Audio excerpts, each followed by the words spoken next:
ഇതിൽ പച്ചമുളകുണ്ട്, വേപ്പിലുണ്ട്, വെളുത്തുള്ളി എല്ലാം അരിഞ്ഞ് വെച്ചേക്കുവാണേ. കടുക് പൊട്ടിച്ച് വന്നു കഴിഞ്ഞാൽ നമുക്ക് അതിനകത്തോട്ട് ഈ അരിഞ്ഞ് വെച്ചേക്കണത് ഇടാം. കടുകെല്ലാം പൊട്ടിത്തീർന്നിട്ടുണ്ട്. ഇതിനകത്തോട്ട് ഇതാടി നന്നായിട്ടൊന്ന് ഇളക്കി കൊടുക്കാം. ഒന്ന് നന്നായിട്ടൊന്ന് വഴന്ന് വരട്ടെ. നല്ലൊരു സ്മെല്ലൊക്കെ വരും വരട്ടാൻ. ഞാനെടുക്കുന്ന സേവനയുടെ അച്ചാർ പൊടിയാണ് കേട്ടോ. എനിക്ക് ഇഷ്ടപ്പെട്ട ഒരു ഫ്ലേവർ ആയതുകൊണ്ട് കേട്ടോ.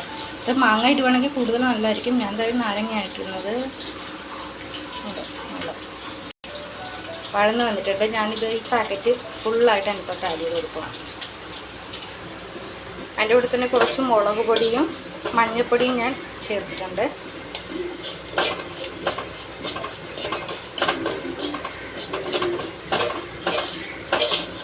നന്നായിട്ടാവട്ടെ. ഓക്കെ, ഇനി നമുക്കിത് അരിഞ്ഞ് വെച്ചേക്കണം നാരങ്ങ ചേർത്ത് കൊടുക്കാം.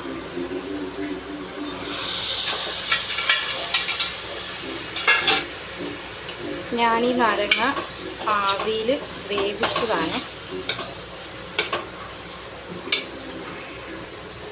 ഇതിനകത്തോട്ട് കുറച്ച് ഉപ്പ് കൂടെ നോക്കണേ. ഉപ്പ് നോക്കിയിട്ട് ഉപ്പും കൂടെ ചേർത്ത് കഴിഞ്ഞാൽ നമ്മുടെ അച്ചാർ റെഡി ആയിട്ടുണ്ട്. നാരങ്ങ അച്ചാറാണ്.